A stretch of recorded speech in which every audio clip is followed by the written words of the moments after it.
saya juga terlibat dalam kegiatan dakwah jalanan ataupun street dakwah yang giat jalan di Pulau Pinang dan sekarang ni di Kuala Lumpur. Sebenarnya saya mula bergiat dalam NGO ni sejak di Pulau Pinang lagi, yang mana saya terlibat dalam beberapa NGO seperti Hidayah Center, seperti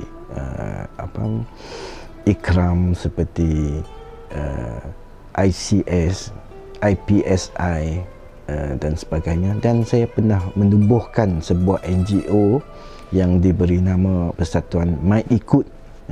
Jadi Mai Ikut hari ini diketuai oleh seorang pengurusi, saudara Azli Stanley, dan mereka akan ke Sabah bulan 12 ini, bulan Disember ini, untuk melakukan misi dakwah yang ketiga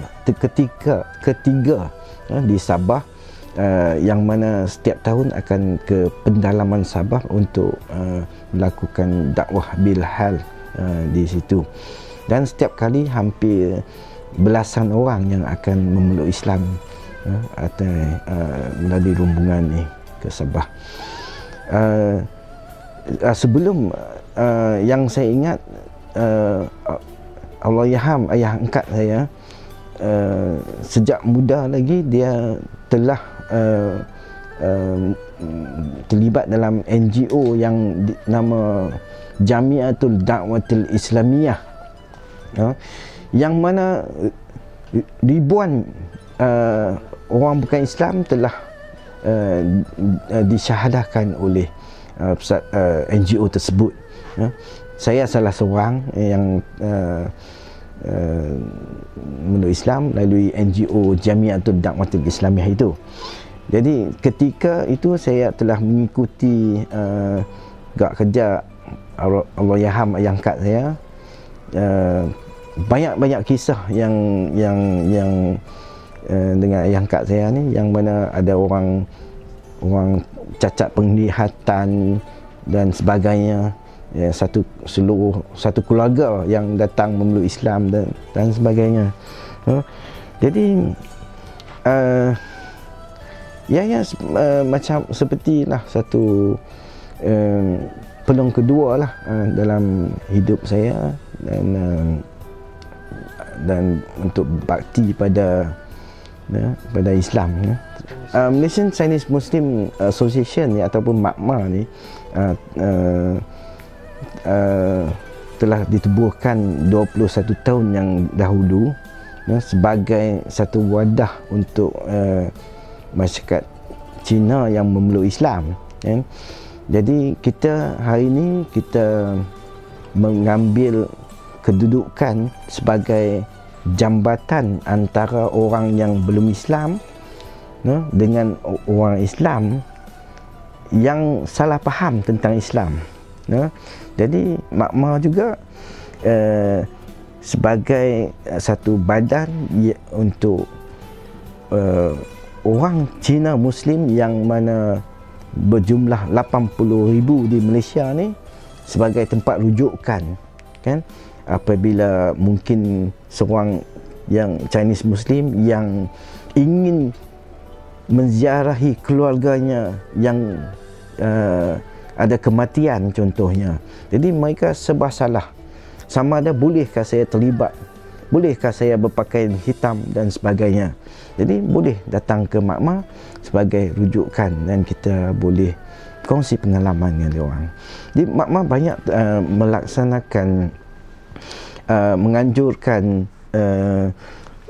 perayaan-perayaan kebudayaan Chinese, kan, agar orang-orang bukan Islam dapat bersama-sama dengan kita, dan kita juga membuat penerangan pada orang-orang non-Muslim ni tentang apa itu Islam sebenarnya. Dan MACMA juga akan bercadang untuk mendirikan sebuah pusat Chinese Muslim di Jalan Davis, Kuala Lumpur, yang mana di dalam kompleks ni akan ada sebuah masjid Cina dan sebuah dewan dan sebagai satu pusat orang Chinese Muslim ni, ataupun dan pelancong juga sebagai satu tempat tarikan pelancong juga, dan juga satu pusat aktiviti untuk Chinese Muslim di seluruh Malaysia. Orang-orang yang non-Muslim di Malaysia terutamanya, dia orang faham sedikit sebanyak seperti Islam. Hari ini ada televisyen, ada media-media yang dia orang boleh mengetahui pasal Islam. Cuma umat Islam yang mempamerkan akhlak dan tindak tanduk yang menjadikan dia orang salah faham tentang Islam, kan?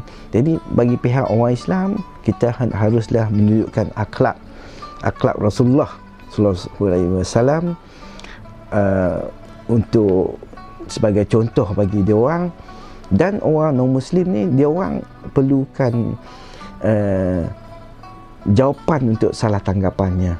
Jadi kita perlu menjawab untuk orang belum Islam ni agar dia orang jelas apa itu Islam yang sebenarnya, yang menganjurkan keamanan dan sebagainya.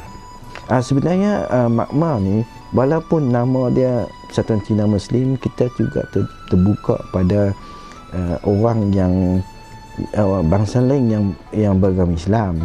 Mereka boleh mencari kita sebagai seorang ahli bersekutu, kan? Sebab biasanya orang Chinese Muslim yang mengahwini orang Melayu, Mami ataupun orang putih Muslim dan sebagainya.